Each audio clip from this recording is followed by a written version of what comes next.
Diga aleluia. Aplauda ele bem forte. Aleluia. Oh.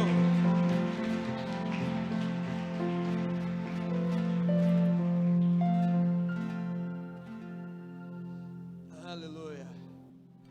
Ainda de pé. João capítulo 21. João capítulo 21. Versículo 12. Aleluia. Glória a Deus.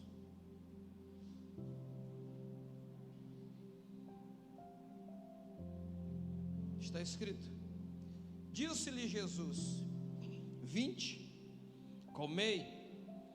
Nenhum dos discípulos ousava perguntar-lhe: quem és tu? Porque sabiam que era o Senhor. Veio Jesus, tomou o pão, lhes deu, e de igual modo o peixe. E já era esta a terceira vez que Jesus se manifestava aos discípulos, depois de ressuscitado dentre os mortos. Diga amém. Glória a Deus. Sente por alguns minutos. Aleluia. Glória a Deus. Nós sabemos que este texto, ele é a continuidade daquela pesca frustrada de Pedro. Aquela vez que Pedro foi pescar e não conseguiu pegar nada. Não pegou nenhuma dourada, Nilson.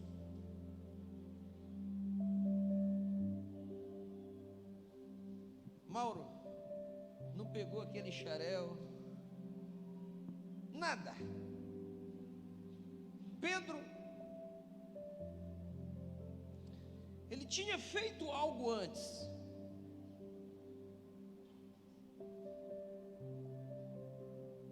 Ele disse para Jesus: para onde eu irei? Ele disse isso. Aí Jesus morre, é sepultado, e Pedro vai pescar. Como a pesca para a vida de Pedro não era mais o propósito de Deus, foi frustrado.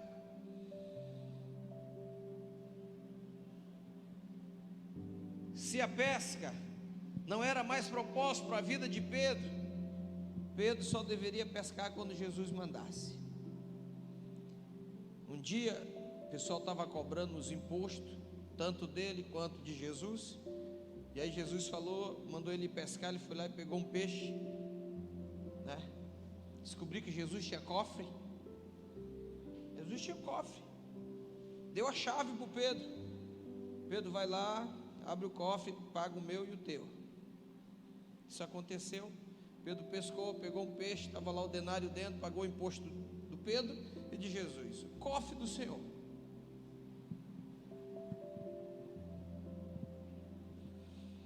Pedro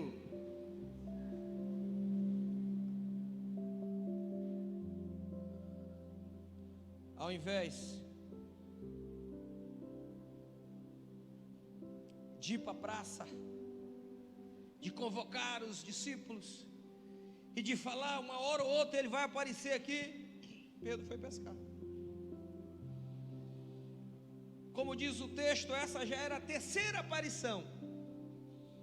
Já tinha aparecido para mais duas pessoas, dois grupos de discípulos. E nessa terceira aparição, na primeira instância, os discípulos não identificaram. Se perguntavam entre eles quem era. Mas à medida que eles se aproximaram de Jesus, eles perceberam que era Jesus.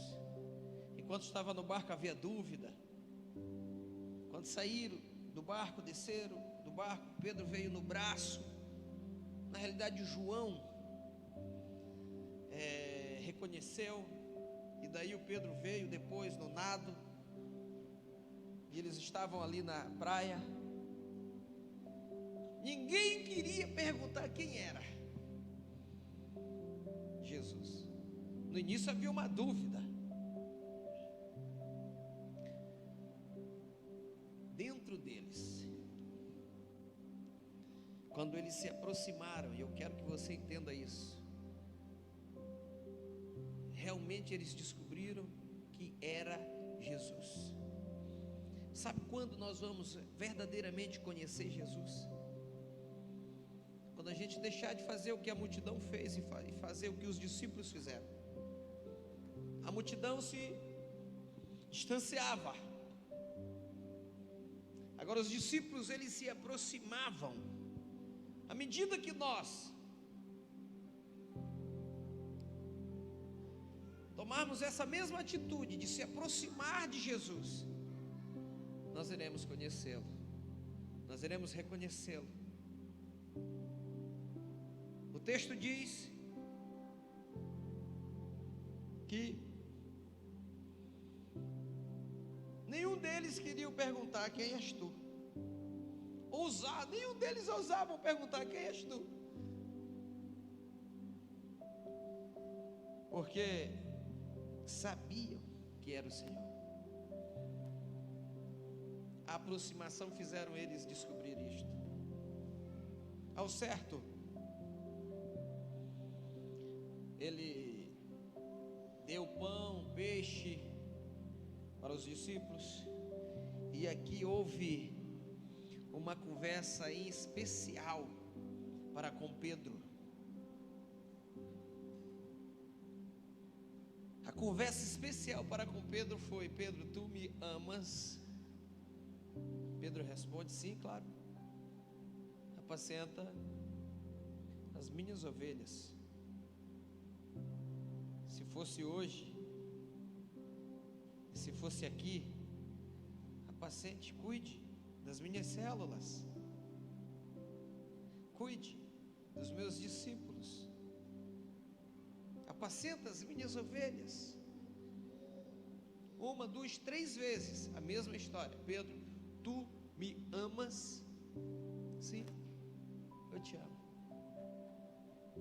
Apacenta as minhas ovelhas. Alguns dias após isso aqui, Jesus ficou ainda aqui na terra 40 dias, depois que ele ressuscitou. Isso aqui foi bem no início. Quando ele parte, a igreja estava ali reunida, aproximadamente já não 120 pessoas, os 120 do cenáculo, quando o Espírito Santo veio. Mas ali, na hora da ascensão dele para os céus, na hora da subida dele aos céus, tinha mais pessoas que os 120, e ele liberou uma promessa. Digo, uma promessa: que ele enviaria outro Consolador, que ele enviaria o Espírito Santo, e que o Espírito Santo, este iria consolar. E o Espírito Santo, ele tem algumas funções, e eu creio que isso é interessante a gente lembrar, que a gente sabe. Uma das funções do Espírito Santo é pegar as nossas orações. Romanos 8, 26 fala isso, que ele pega as nossas orações e ele transforma em gemidos inexprimíveis, ele apresenta ao Senhor. Romanos 8, 26.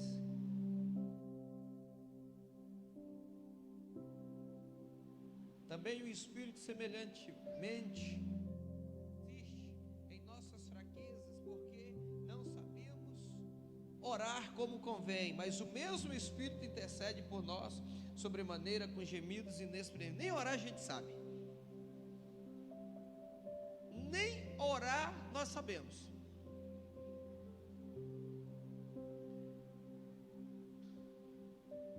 A nossa oração precisa ser assistida por Ele, para que a nossa oração suba. Ele tem que dar, como diz o irmão aí, uma melhoradinha nela.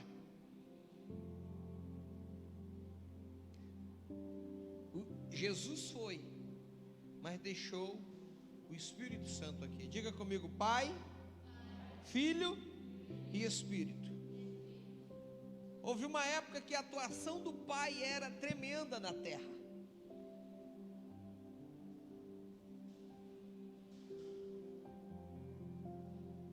E o Pai usava profeta, levantava profeta.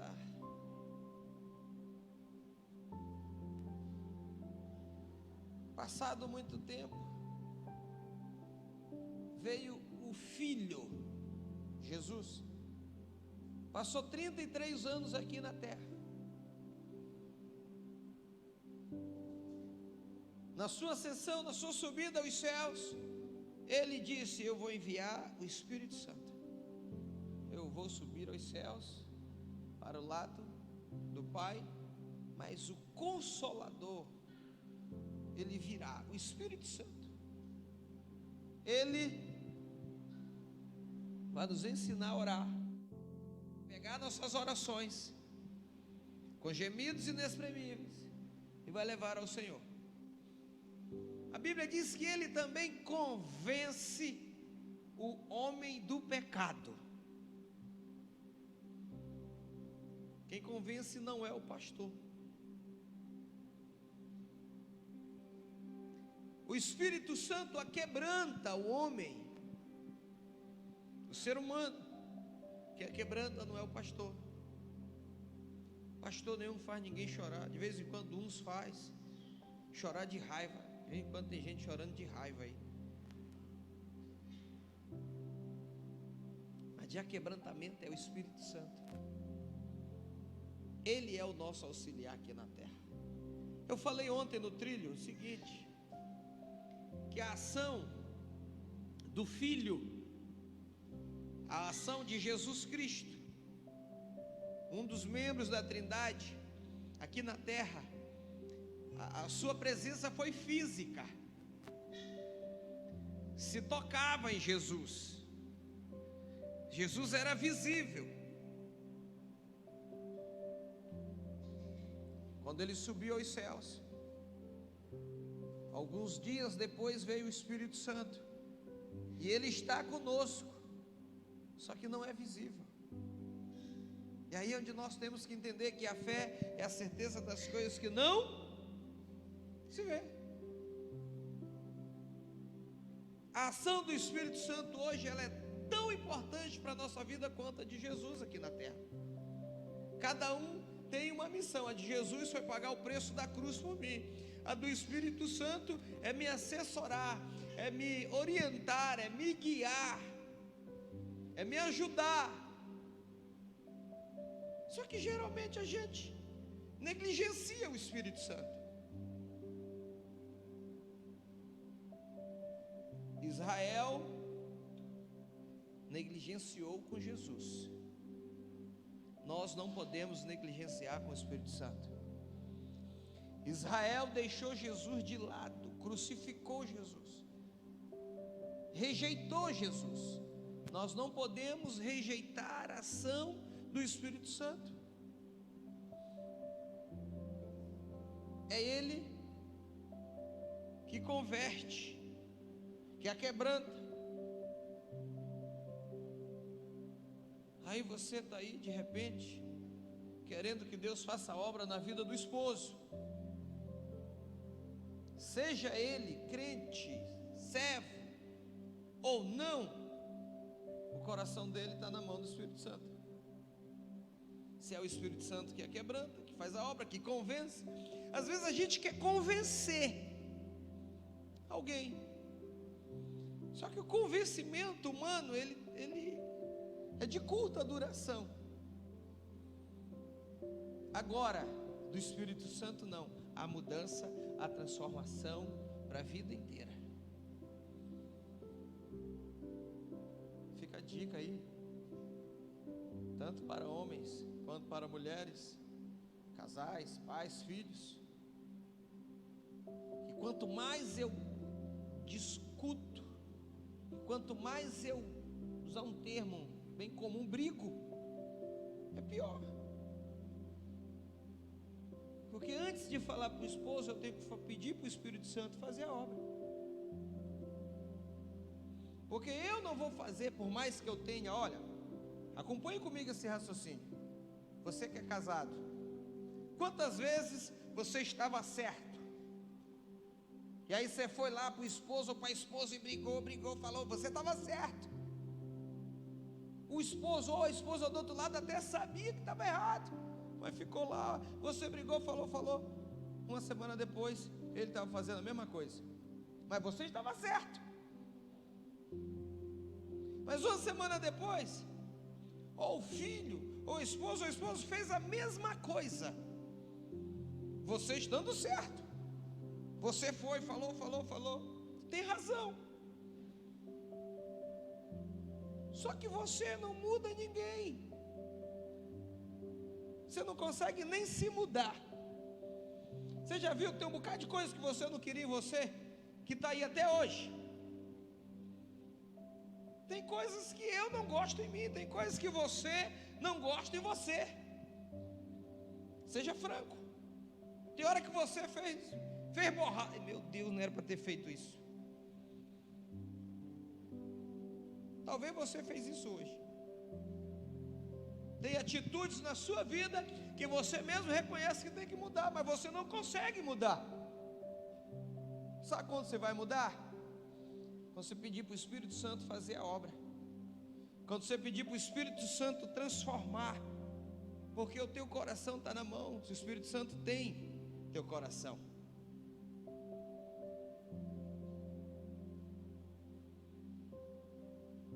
Eu não vejo Ele, mas Ele está aqui. Nós somos da fé. É a certeza das coisas que não se vê. Eu não estou vendo, mas eu tenho certeza que Ele está aí. O povo viu Jesus e não deu moral. A gente vai ganhar deles. A Bíblia diz que nós somos bem-aventurados, que a gente não viu e crê. Você não está vendo o Espírito Santo, mas também crê. Diga amém. Então Ele é que te ajuda. Eu tenho dito esses dias que antes de colocar o rosto no mundo, eu tenho que colocar na presença do Espírito Santo. Antes de eu falar com alguém, eu tenho que falar desse alguém para o Espírito Santo. Antes de evangelizar alguém, eu tenho que primeiro pedir para o Espírito Santo fazer a obra. Aquilo que eu não quero em mim, o Espírito Santo faz a obra na minha vida. Aquilo que eu não quero no esposo, na esposa, nos filhos, nos pais, não é o confronto. Primeiro vá pedir para que o Espírito Santo lhe ajude. Não negligencie Ele, Ele está aí para te ajudar. Só porque você não vê. Eu disse ontem no trilho que se Ele fosse físico como Jesus, ao terminar um culto, e aí o Espírito Santo está aqui no culto, terminou o culto, tinha uma fila para ser atendido, tinha uma fila para falar com o Espírito. Eu duvido. Era assim com Jesus. Enquanto Ele não despedia, ficava os discípulos lá olhando. Enquanto Ele não atendia todo mundo, acabava a pregação, Ele ficava atendendo. Depois que despedia a multidão, Ele ia para outro lugar. Imagine hoje, que a época de atuação do Espírito Santo, se fosse físico, acabava o culto. Você não ia embora, você ia fazer uma fila para contar alguma queixa para Ele. Você ia fazer uma fila para no mínimo receber uma oração dEle. Agora, Ele existe. Ele é tão real quanto você. Só falta, como eu disse, se fosse físico, você fazia fila para falar com Ele. sabendo que Ele existe, por que não chora, não ora, não se derrama na presença dEle?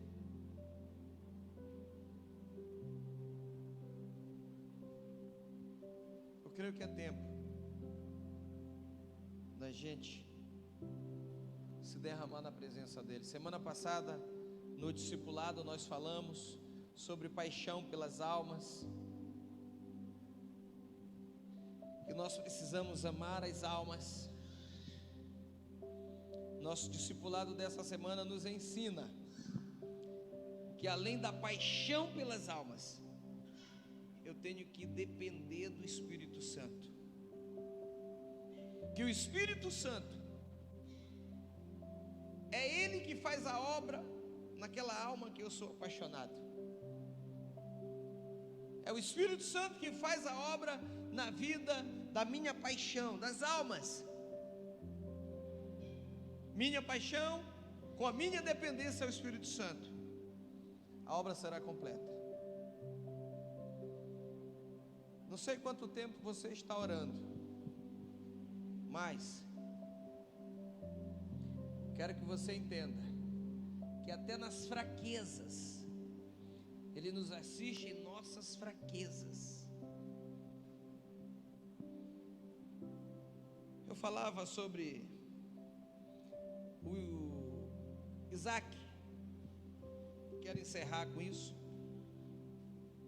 O Isaac, creio que outrora eu deva falar com mais intensidade, mas o Isaac se casou com Rebeca, o filho do Abraão. O Isaac se casou com Rebeca, diz o texto que ele tinha 40 anos.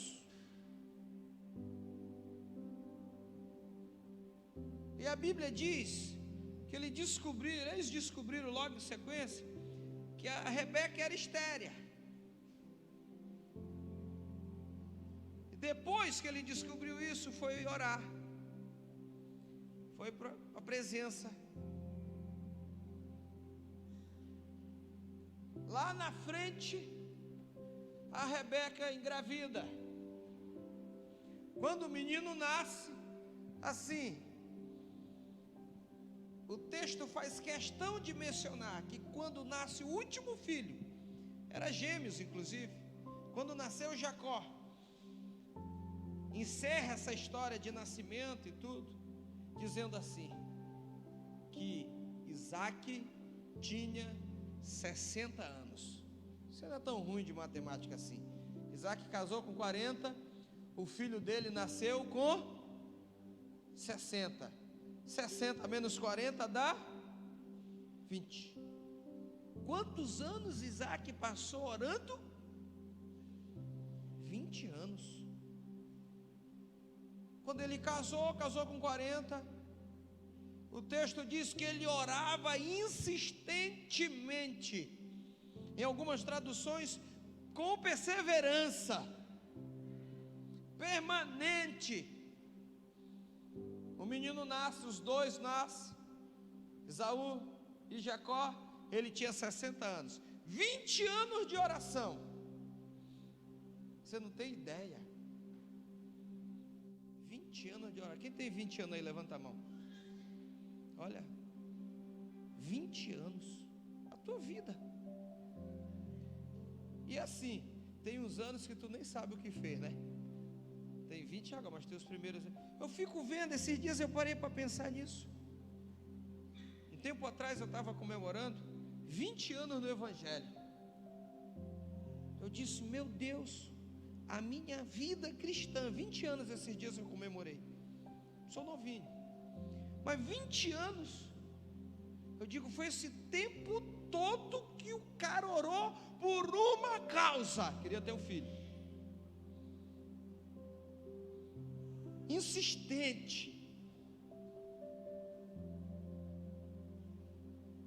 Às vezes a gente ora uma semana, faz 21 dias de jejum e pronto, acha que está tudo resolvido. Às vezes a gente faz 21 dias aí do jejum do Daniel, ainda é na pirangagem, que não faz igual o Daniel fazia. É só dar uma olhadinha no texto lá. que o jejum do Daniel não era igual a esse que a gente faz aqui hoje, não.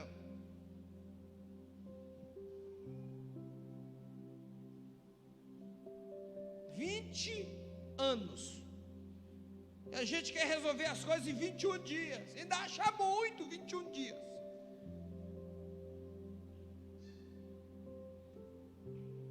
Como é que a gente vai ter vitória?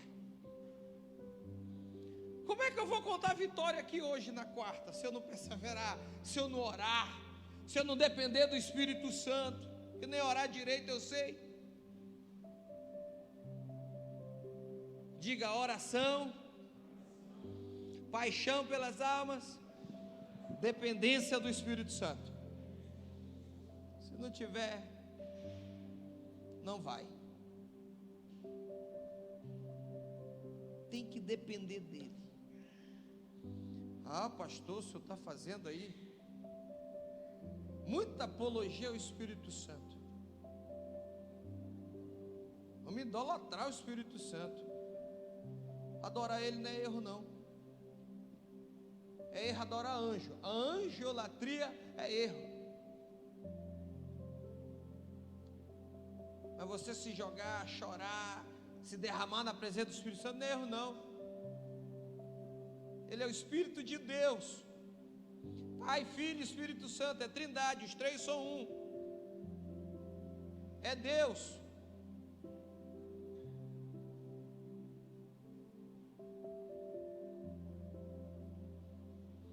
A gente precisa ser mais dependente. Saber acordar e dizer bom dia, Espírito Santo.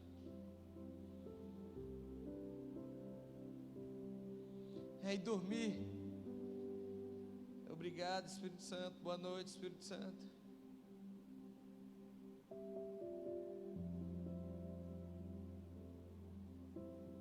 Talvez você não aprendeu isso no início, mas sempre a gente está falando da dependência do Espírito Santo.